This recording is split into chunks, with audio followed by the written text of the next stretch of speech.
They said it was for my own good, a place to heal, a hospital. But as the van's doors slid open, letting in the smell of rain and rotting leaves, I knew that was a lie. The building loomed over me, a dark silhouette against a sky ripped open by lightning. Its few lights flickered like dying stars, casting long, dancing shadows that twisted into monstrous shapes.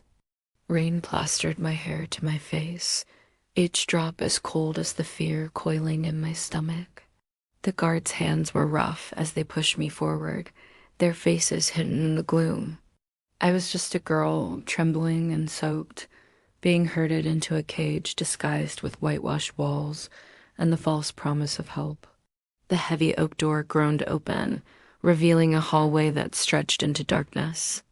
The air inside was stale, thick with the scent of disinfectant and something else, something like old, forgotten sorrow.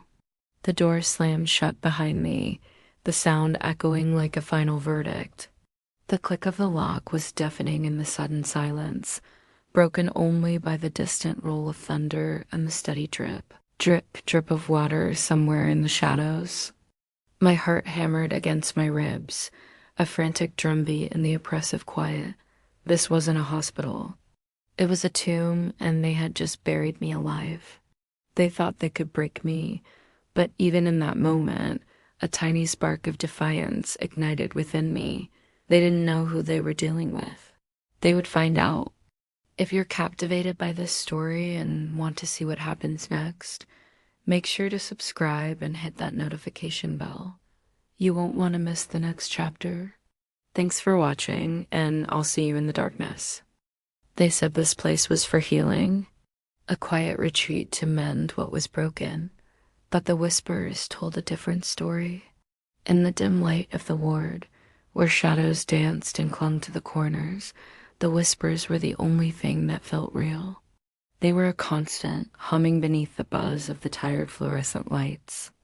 The girls, huddled together in their worn-out gowns, would speak in hushed tones, their eyes wide with a mixture of fear and morbid curiosity. Their words painted a chilling picture. They spoke of the river, the one just beyond the iron gates, its current swift and unforgiving. They said it carried secrets away.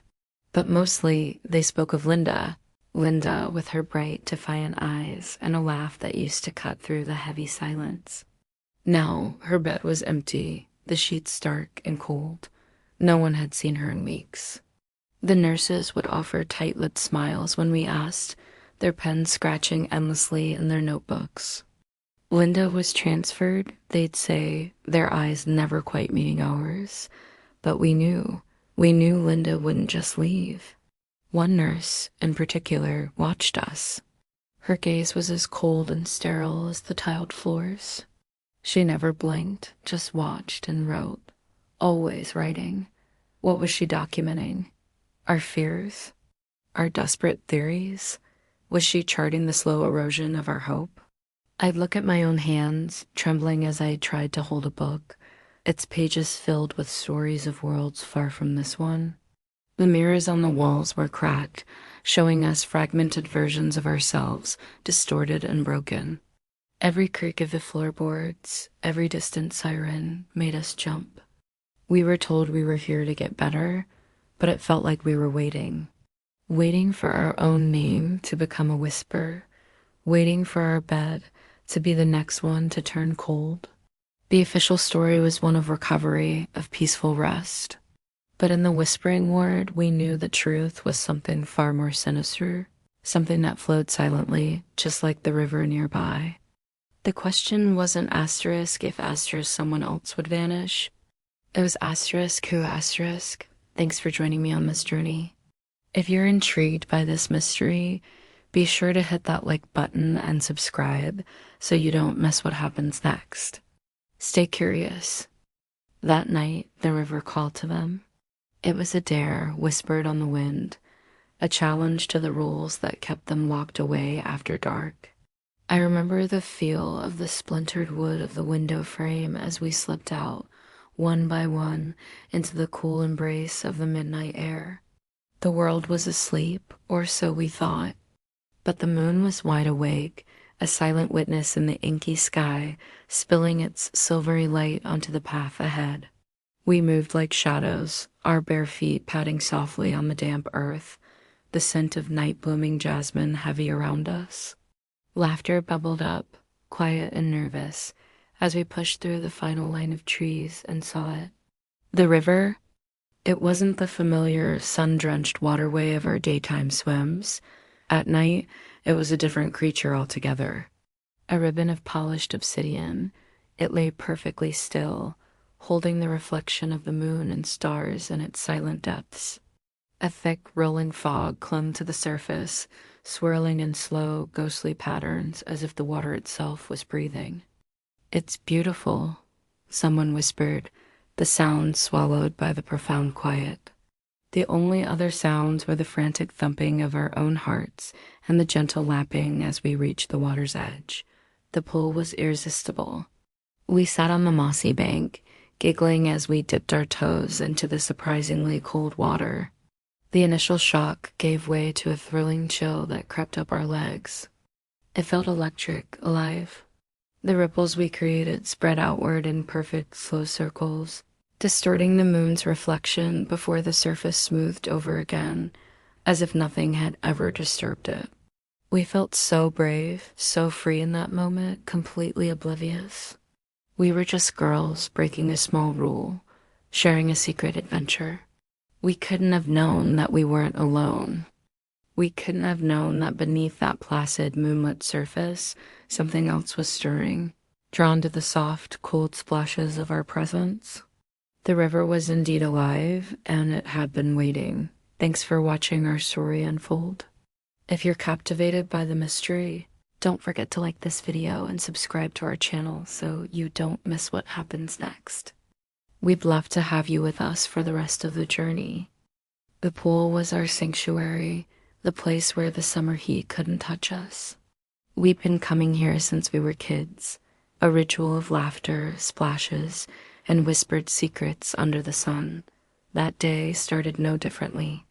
The water was a brilliant, inviting blue, and the familiar scent of chlorine hung in the air, a perfume of happy memories. We were invincible, queens of our concrete and water kingdom. Little did we know, our kingdom was about to be shaken, and the water held a secret far deeper and older than we could ever imagine. Rena was always the boldest, the first to dive, the one who pushed the limits. She loved the silence of the deep end, the way the world above faded into a muffled dream. She took a deep breath, a familiar smile on her face, and plunged in. We watched her graceful arc, her body disappearing into the blue, but this time was different. She stayed down longer than usual. A ripple of unease passed through us, a silent question exchanged with a glance. We were about to call out when we saw it. A strange, shimmering light from the depths. It wasn't a reflection. It was alive, pulsing. Then we heard it, a muffled, distorted sound that vibrated through the water, a scream that wasn't entirely human. Panic seized us. We dove in, our hearts pounding against our ribs. We found her thrashing, her eyes wide with a terror we didn't understand. We pulled her towards the edge, our arms straining. As we broke the surface, gasping for air, we saw them. Faint, iridescent scales shimmering on her legs, catching the sunlight like tiny, scattered jewels. Her eyes were glowing with a soft, ethereal blue light. It wasn't the chlorine. It wasn't a trick of the light. It was a change, an awakening. It was evolution. And it was just the beginning. What's happening to Rena? And what does it mean for the rest of us? The answers are waiting. If you're as hooked as we are, make sure to hit that subscribe button and turn on notifications so you don't miss the next chapter of our story. Thanks for watching, and we'll see you in the next video. Whispering intense. The air in Dr. Aristhorn's office is thick, heavy with the scent of antiseptic and something else. Something ancient, like the deep ocean.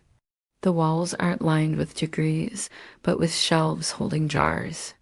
Inside, Strange specimens float in murky fluid, a hand with webbing between the fingers, a rib cage that curves like a ship's hull. X-rays hang against the light, showing skeletons that are not quite human. Bones subtly mixed with fins, spines elongated and graceful. You think you've seen it all until your eyes land on his desk. Normal voice, building suspense. A young trainee, barely out of medical school, stands nervously by the door.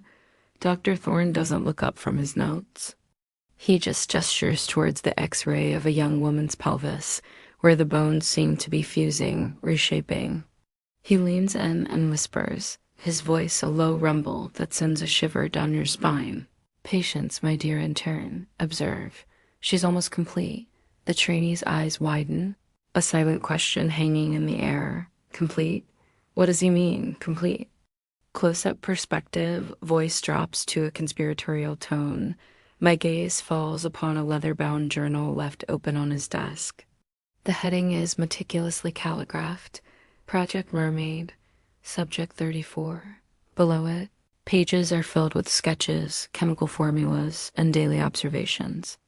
Subject exhibits increased aquatic affinity. One line reads, lower limb muscular structure shows significant transmutation.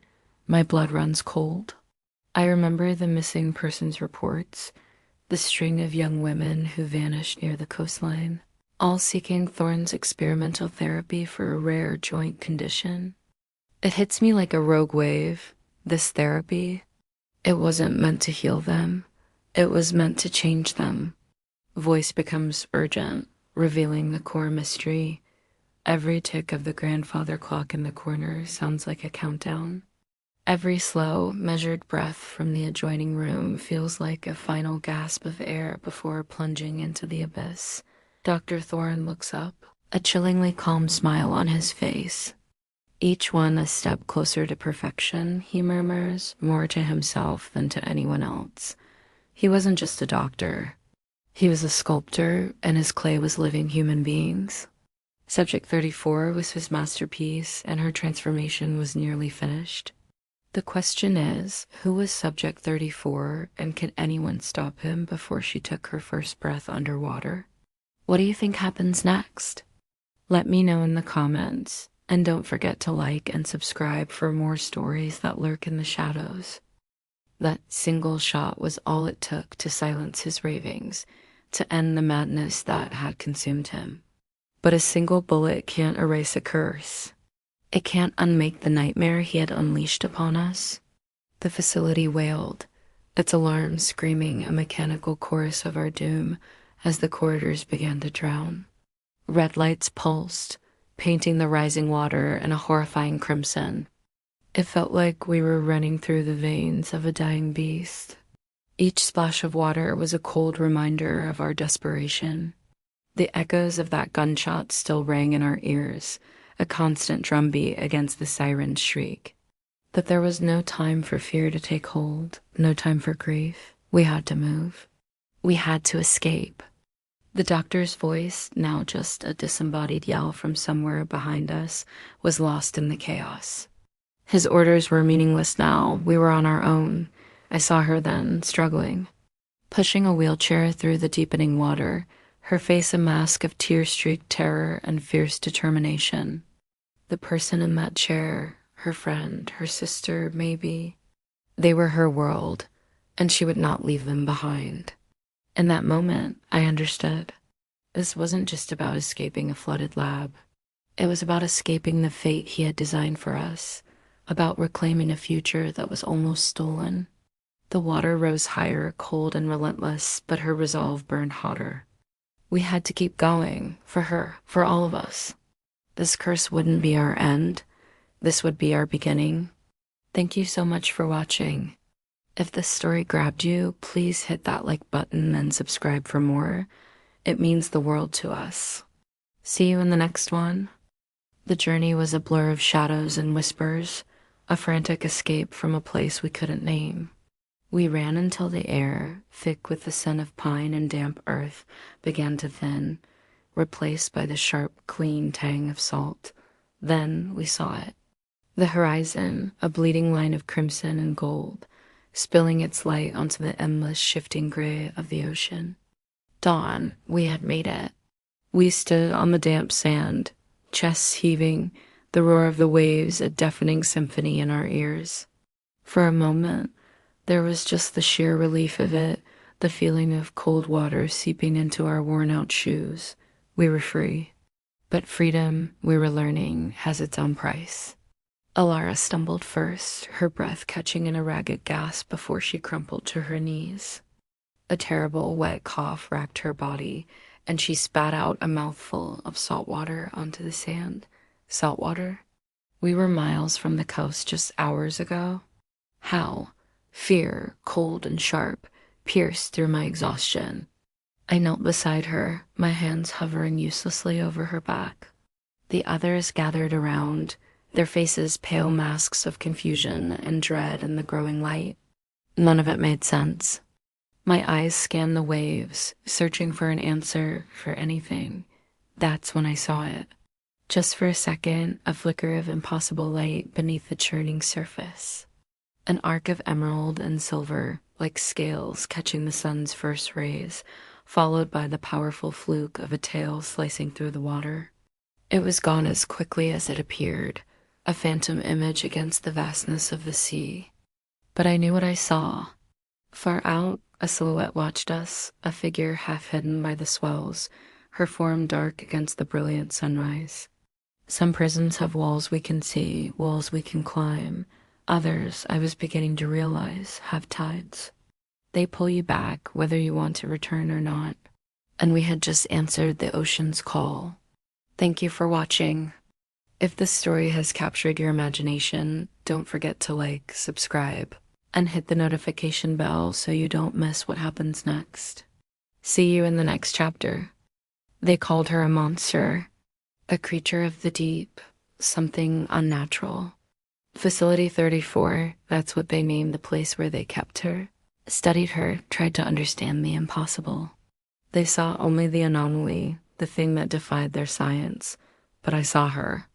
I saw the girl who laughed when seagulls stole her bread, the one whose eyes held the same depth and mystery as the ocean she loved. I remember the day we met. They told me to be cautious, to keep my distance, but how could I? Her smile was like the sun breaking through a storm. We'd spend hours by the shore. She couldn't leave, of course. The world outside her controlled environment was deemed too dangerous. Or perhaps she was too dangerous for the world.